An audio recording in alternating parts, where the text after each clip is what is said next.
नमस्ते दोस्तों, स्वागत करती हूँ अपने YouTube चैनल पर। आज का वीडियो है मैथ्स का।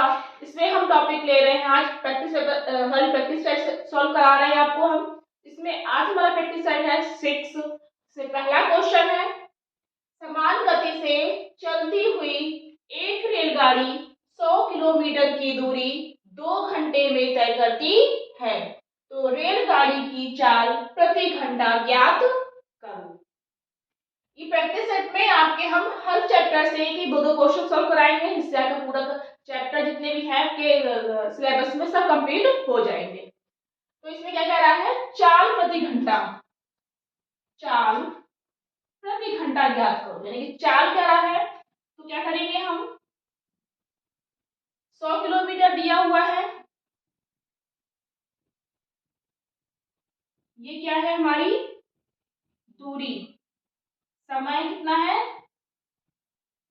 2 घंटा।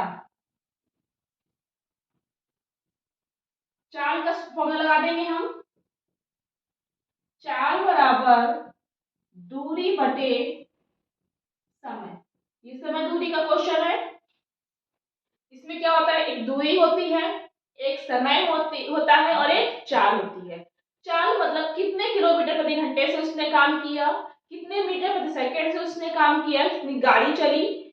समय जितना भी हमें टाइम लगता है, किलोमीटर जितनी दूरी हमने तय करी। तो वो कह रहा है समान गति से, एक समान गति से कोई गाड़ी चल रही है, सॉरी रेलगाड़ी चल रही है, उसने क्या किया 100 किलोमीटर की दूरी वो 2 घंटे में तय कर लेती है, वो जो ट्रेन है। तो वो कह रहा है कि उसकी चाल प्रति घंटा बताओ। तो फॉर्मूला लगाया हमने, चाल बराबर दूरी बटे समय। दूरी कितनी है हमारी 100, समय कितना है हमारा 2 घंटे। दूरी हमारी 100 थी, समय 2 घंटे, काट देंगे 2 एकम 2, 2 पंचे 10। आंसर आएगा हमारा 50 किलोमीटर प्रति घंटा। ये हमारा आंसर हो जाएगा। इसका आंसर होगा हमारा पहला ऑप्शन ए, 50 किलोमीटर प्रति घंटा। सेकंड क्वेश्चन है, 40 किलोमीटर प्रति घंटे की गति से चलती हुई एक रेलगाड़ी 2.5 घंटे, 2 घंटे में कितनी दूरी तय करेगी। ये भी क्वेश्चन हमारा समय दूरी का है। समय दूरी का क्वेश्चन एक एग्जाम में जरूर आता है, इसलिए इसके 3-4 फॉर्मूले हैं, उसमें आपको बहुत अच्छे से याद रखने पड़ेंगे। 5 फॉर्मूले हैं इसके, एक दूरी का है, एक समय का है, एक चाल का है, और एक किलोमीटर को मीटर पे कैसे बदलते हैं, और किलोमीटर प्रति घंटे को मीटर प्रति सेकंड में कैसे बदलते हैं, और मीटर प्रति सेकंड को किलोमीटर प्रति घंटे में कैसे बदलते हैं। 5/18 का गुणा कब करते हैं, 18/5 का गुणा कब करते हैं। इसमें दूरी कह रहा है कितनी दूरी तय करेगी, दूरी का फॉर्मूला लगेगा इसमें, लेकिन इससे पहले हम देखेंगे दूरी का फॉर्मूला क्या होता है, समय गुणे चाल। तो समय क्या है और चाल क्या है। तो चाल हमारा चाल कितनी है, 40 किलोमीटर प्रति घंटा। 40 किलोमीटर प्रति घंटा चाल है हमारी। समय है हमारा 2.5 घंटे। अब हमेशा ये आपको ध्यान रखना पड़ेगा, अगर किलोमीटर में है तो यहाँ हमारा घंटा होगा, अगर यहाँ मीटर है तो यहाँ हमारा सेकंड होगा, और अगर किलोमीटर प्रति घंटा है, यहाँ अगर मिनट दिया हुआ है तो हमको इसमें मिनट में बदलना पड़ेगा। तो ये सब हमको बराबर रखना पड़ेगा कि किलोमीटर में है कि मीटर में है कि घंटे में है कि सेकंड में है। अगर सब किलोमीटर और घंटे में दे रहा है तो नीचे वाला आंसर भी किलोमीटर प्रति घंटे में आ रहा होगा। नहीं आ रहा है तो किलोमीटर प्रति घंटे को पहले से ही हम मीटर प्रति सेकंड में चेंज कर लेंगे। अब दूरी का फॉर्मूला कह रहा है, दूरी बराबर समय गुणे चाल, चाल गुणे समय, समय गुणे चाल, वही कर दे, कोई दिक्कत नहीं है। समय है हमारी 2.5 घंटे, चाल है हमारी 40 किलोमीटर प्रति घंटा। अब क्या करेंगे हम, 2 दूनी 4 हो गए, 5/2 गुणे 40, क्या कर रहे हैं हम, काट देंगे, 2 एकम 2, 2 दूनी 4, 20 पंचे 100, 100 किलोमीटर इसका जो है वो हमारा आंसर आ जाएगा। कौन सा है इसका? बी ऑप्शन हमारा इसका आंसर होगा। थर्ड क्वेश्चन है, ये क्षेत्रफल का क्वेश्चन है। ये दिया हुआ क्षेत्रफल क्या होगा? एक घनाभ की भुजाएं क्रमशः 16 सेंटीमीटर, 24 सेंटीमीटर और 12 सेंटीमीटर हैं। घनाभ के सभी तलों का क्षेत्रफल क्या होगा? तो क्या कह रहा है वो?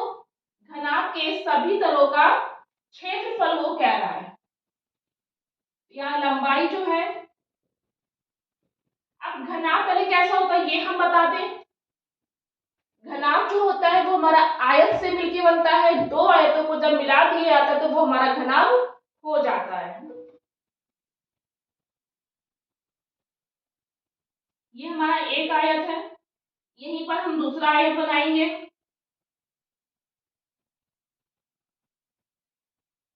इनकी भुजाओं को जोड़ दिया जाएगा। ये हो गया, ये हमारा बन गया घनाभ। दो आयत। घनाभ आयत क्या होता है? जिसमें लंबाई चौड़ाई ऊंचाई तीनों अलग अलग होती है। ये दो आयतों को बना दिया, इसमें लंबाई भी अलग थी, चौड़ाई भी अलग थी और ऊंचाई भी अलग थी। लंबाई ये है हमारी, चौड़ाई हमारी जे है, ऊंचाई हमारी जे है। अब 16 सेंटीमीटर लंबाई है,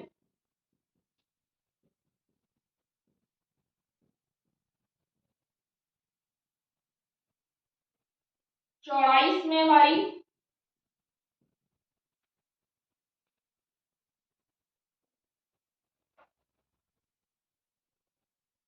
इसमें जो लंबाई है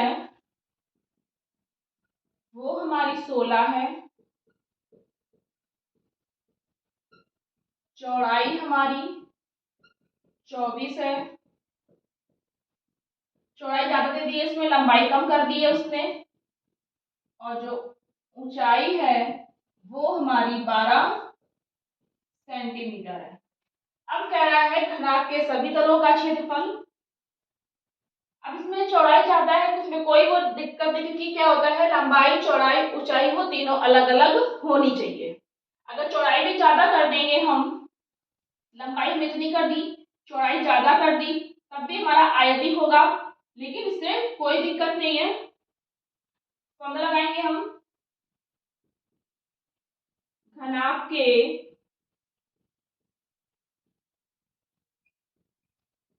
सभी तलों का क्षेत्रफल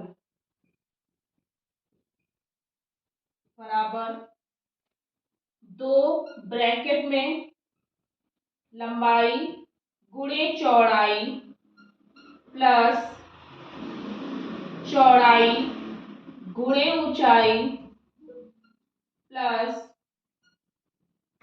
ऊंचाई गुणे लंबाई। ये हमारा फॉर्मूला होता है। 2 ब्रैकेट में लंबाई गुणे चौड़ाई प्लस चौड़ाई गुणे ऊंचाई प्लस ऊंचाई गुणे लंबाई। लंबाई हमारी 16 है, चौड़ाई हमारी 24 है, चौड़ाई इसमें 24 चौड़ाई है, ऊंचाई 12 है।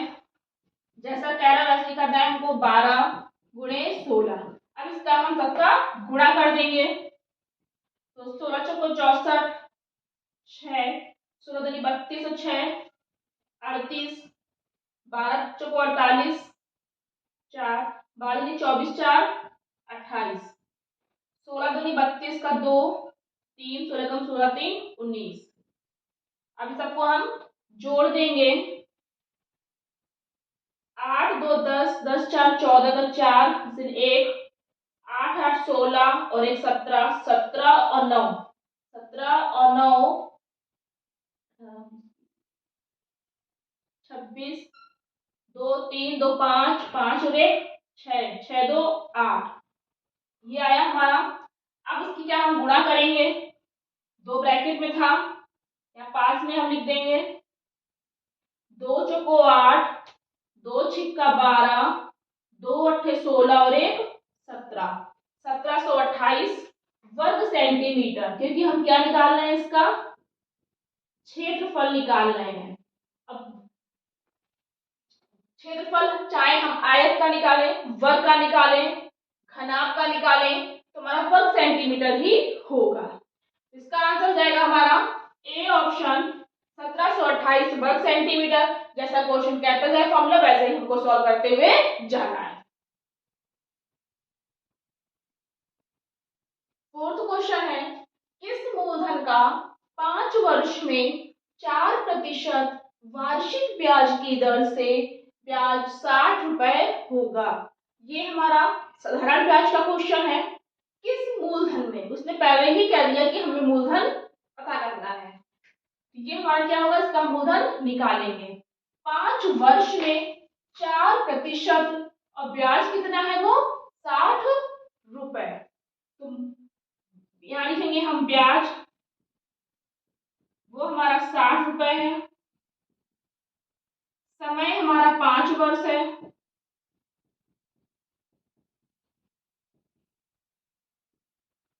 दर हमारी 4% है। अब मूलधन हमारा कितना है, फॉर्मूला लगाएंगे, क्या निकलेगा, मूलधन बराबर ब्याज गुणे 100 बटे समय गुणे दर। मूलधन बराबर ब्याज गुणे 100 बटे समय गुणे दर। किस मूलधन का, मूलधन हमको पता करना है। 5 वर्ष में, 5 वर्ष का वो टाइम ले रहा है। 4% वो दर लगा रहा है। कब, 1 साल में वो 4% दर लगा रहा है। तो ब्याज की दर से 60 रुपए होगा।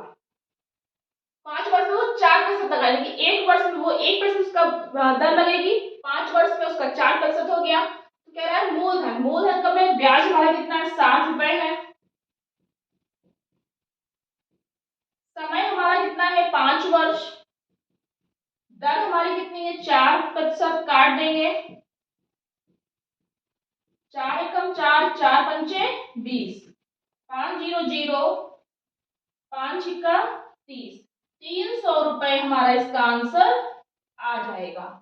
वो हमारे क्या निकलेगा, मूलधन। अब मूलधन हमने निकाल लिया, ब्याज हमारा था ही। अगर वो मिश्रण कहता तो मूलधन को और ब्याज को हम जोड़ देते तो हमारा आ जाता 360 रुपए। लेकिन यहाँ पे केवल मूलधन कह रहा है, तो हमने यहाँ पर सॉरी हाँ मूलधन कह रहा है, तो हमारा आ जाएगा केवल आंसर हमारा बी ऑप्शन 300 रुपए। फिफ्थ क्वेश्चन है, 800 रुपए की राशि 5% वार्षिक ब्याज की दर से बैंक में जमा करवाई गई। कितने वर्षों में यह राशि बढ़कर 1000 रुपए हो जाएगी। तो 800 रुपए की राशि थी, यानी कि 800 रुपए जो था वो हमने उधार लिया था, किससे, मूलधन मान लिया हमने। ये 800 रुपए क्या हो गया हमारा मूलधन। 5% जो दर है वो हमारी 5% है। अब वो कह रहा है कितने वर्षों में यह राशि बढ़ करके। अब इसमें हमको समय नहीं पता है, तो समय हम यहाँ पर क्या कर लेंगे, निकालना है हमको। अब वो मिश्र धन हमारा कितना हो जाएगा, 1000। अब ये मिश्र धन हमारा निकला कैसे, 800 रुपए की राशि है, यानी कि जो मूलधन है वो हमारा 800 रुपए है। 5% वार्षिक ब्याज की दर से।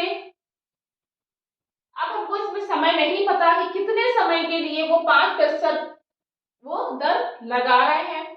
बैंक में हमने जमा कर दी, 800 रुपए जमा कर दिए 5% की दर से। अब वो ये कह रहा है कितने वर्षों के बाद हम उसको निकालें कि हमको 1000 रुपए मिले, यानी कि वो 200 रुपए और बढ़ जाए। अब हम किसी से अगर रुपए उधार लेते थे, तो मान लीजिए हमने 800 रुपए उधार लिए, फिर उसके बाद में 800 रुपए उधार लेने के बाद में उस दूसरे बंदे ने हमसे कहा कि हमको 1000 रुपए देना। तो उसमें क्या करेंगे हम, 800 रुपए जो उधार लिए वो तो हमको देने पड़ेंगे, उसमें 200 रुपए हमको और ज्यादा देने पड़ेंगे, वो क्या होगा हमारा ब्याज। 200 रुपए और देंगे तभी हमारे घर में बनेंगे। यानी कि क्या कह रहा है, पहले हमको इसमें ब्याज निकालना पड़ेगा। तो मिश्र धन में से मूलधन को हम माइनस कर देंगे। मिश्र धन माइनस मूलधन बराबर ब्याज। 1000 में से 800 माइनस कर दो तो 200 रुपए हमारा क्या हो जाएगा, ब्याज हो जाएगा। अब वो कह रहा है कितने वर्षों में, समय में का सूत्र फॉर्मूला लगा देंगे हम, ब्याज गुणे 100 बटे मूलधन गुणे दर। ब्याज हमारा 200 रुपए है, मूलधन हमारा 800 रुपए है, दर हमारी कितनी है, 5% है। ब्याज हमने निकाल लिया, 1000 में से 800 घटा दिया, 200 रुपए हमने उसको ब्याज दिया था, 200 रुपए निकाल लिया हमने। समय का फॉर्मूला लगा दिया, ब्याज गुणे 100 बटे मूलधन गुणे दर। इसके फॉर्मूले सब हमने साधारण ब्याज का हमने पूरा चैप्टर पढ़ाया था, 2 क्लास ली थी, उसमें सब हमने सारे फॉर्मूले बताए थे। एक फॉर्मूले से कैसे सारे फॉर्मूले बनाए जाते हैं तो वो जा करके आप देख सकते हैं। तो समय का फॉर्मूला लगाया हमने, ब्याज गुणे 100 बटे मूलधन गुणे दर। ब्याज हमारी 200 रुपए आई थी, ये हो गया, गुणे 100 या 100 लगा था, मूलधन हमारा 800 रुपए है, दर हमारा 5% है। ये 2 जीरो से ये 2 जीरो कट गई, 2 एकम 2, 2 चौको 8, 4 एकम 8, 4, 4 दूनी 8, 4 पंचे 20, 5 एकम 5, पचम 25, 5 वर्ष इसका आंसर आ जाएगा, क्योंकि इसमें वो समय पूछ रहा था। इसका आंसर होगा हमारा बी ऑप्शन, 5 वर्ष। 6 क्वेश्चन है, कितने प्रतिशत वार्षिक ब्याज की दर से, प्रतिशत यानी कि वो दर क्या रहा है, वार्षिक ब्याज की दर से 20 वर्ष में कोई धन अपने का दुगना हो जाएगा। अब इसमें वो कह रहा है कितने प्रतिशत यानी कि दर निकालनी है, ये तो हमको क्लियर हो गया, प्रतिशत मतलब दर होगा। अब वार्षिक ब्याज की दर से कितना ब्याज है हमें ये भी नहीं पता, 20 वर्ष में, बस उसने समय दे दिया कि 20 वर्ष में कितना धन अपने का दुगना हो जाएगा। यानी कि मान लीजिए 500 रुपए है, इसमें दिया नहीं हुआ, हमने माना है कि हमारा 500 रुपए है, तो 20 वर्ष बाद हम 20 वर्ष में हम कितना प्रतिशत दर लगाएं कि वो हमको 1000 रुपए मिले, यानी कि दुगना हो जाए। तो क्या कह रहा है, अपने का दुगना हो जाए। अब इसमें ना मूलधन दिया है, ना ब्याज दिया है, ना दर दी है, दर तो पूछ ही रहा है और उसने केवल समय दे दिया है। तो यहाँ पर क्या करेंगे हम, माना कि मूलधन जो है वो 100 रुपए है। अब मूलधन 100 रुपए है तो दुगना हो जाएगा, दुगना होने पर 200, दुगना हो रहा है, जैसे हमने बताया था 500 1000 हो गया, तो यहाँ पे 100 का दुगना 200 हो गया, तो ये क्या हो जाएगा, हमारा मिश्रण बन जाएगा। भाई मूलधन था, ये दुगना हो गया तो हमारा मिश्रण बन गया। अब दुगना, अब हमको क्या निकालना है, ब्याज निकालना है, तभी हम फॉर्मूला लगाएंगे प्रतिशत का, दर का। फॉर्मूला क्या होता है, मिश्र धन माइनस मूलधन बराबर ब्याज। अब 200 में से 100 को माइनस कर देंगे तो 100 रुपए वो हो जाएगा क्या, ब्याज। अब हमारा ब्याज निकल आया, समय दिया हुआ है, मूलधन भी हमने मान लिया था। अब निकाल लेंगे हम दर का फॉर्मूला, दर बराबर ब्याज गुणे 100 बटे मूलधन गुणे समय। ब्याज कितनी है, 100 रुपए है, मूलधन हमारा कितना है, से भी 100 रुपए है, समय हमारा 20 वर्ष था। अब इसको हम काट देंगे, ब्याज हमारा ये वाला 100 रुपए, फॉर्मूले में 100 लिखा है वही हमने लिख दिया, मूलधन हमने 100 माना था वो हमने 100 लिख दिया, समय जो है वो हमारा 20 वर्ष दिया हुआ है, तो 100 से 100 कट गया, 20 से कम 20, 20 पंचे 100, तो 5% जो दर है वो हमारा इसका आंसर आ जाएगा।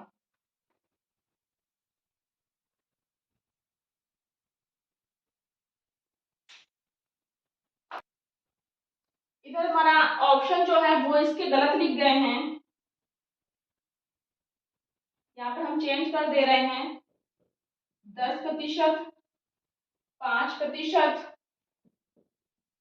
वो वर्ष में हो गया था, 3% और ये हमारा 2%। हमारा कितना आ जाएगा? 5% दर। इसका आंसर होगा हमारा बी ऑप्शन। 7वां क्वेश्चन है, 500 रुपए का 6% वार्षिक ब्याज की दर से 4 वर्ष का साधारण ब्याज बताओ। 500 रुपए का यानी कि ये मूलधन है हमारा, 6% यानी कि दर है, 4 वर्ष यानी कि समय है, साधारण ब्याज हमको निकालना है। पहले हम यहाँ पर लिख देंगे,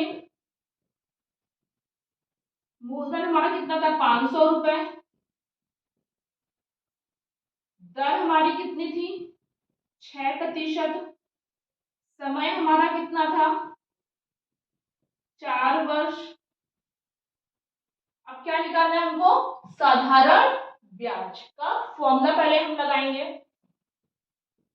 साधारण ब्याज, ब्याज एक ही है, ब्याज बराबर मूलधन गुणे समय गुणे दर बटे 100। मूलधन हमारा कितना है? 500 रुपए है। समय हमारा कितना है? 4 वर्ष है। दर हमारी कितनी है? 6% है, बटे 100। अब हम इसको काट देंगे। 5 चौको 20, 20 छिक्का 120। तो 120 रुपए हमारा क्या निकलेगा? ब्याज निकलेगा। तो ये हो जाएगा हमारा इसका आंसर। बस ब्याज कह रहा था तो ब्याज का फॉर्मूला हम लगा देंगे। जैसे जैसे इसमें फॉर्मूले में लिखा होगा वैसे ही उसको लिख देंगे। मूलधन लिख दिया, समय लिख दिया, दर लिख दी, बटे 100 कर दिया, काट दिया, 120 रुपए हमारा इसका आंसर आ गया। 8वां क्वेश्चन है हमारा, क्रय मूल्य विक्रय मूल्य की बात कर रहा है। ये क्वेश्चन हमारा लाभ हानि का है। एक वस्तु को 200 रुपए में बेचने पर 20 रुपए का लाभ होता है तो वस्तु का क्रय मूल्य क्या होगा? कोई वस्तु है, उसको हमने 200 रुपए में बेच दिया और जब हमने 200 रुपए में बेचा था तब हमने उसमें 20 रुपए का लाभ ले लिया। अब जब हमने लाभ लिया यानी कि वो वस्तु हमने कम रुपए की खरीदी होगी, तभी तो जब हमने बेचा तो हमने लाभ में लिया। जैसे कोई चीज है, उसको हमने 100 रुपए में खरीदी, फिर उसको हम सोचे कि हम इसमें ज्यादा रुपए में बेच दें, उसको हमने 150 रुपए में बेच दिया। 100 रुपए की खरीदी थी, 150 में बेच दिया, यानी कि हमको 50 रुपए का लाभ हुआ था। तो वो क्या कह रहा है यहाँ पर? वो कह रहा है कि हमने इतने का बेचा, इतने का लाभ हुआ, तो क्रय मूल्य क्या था? 200 रुपए में बेचा है,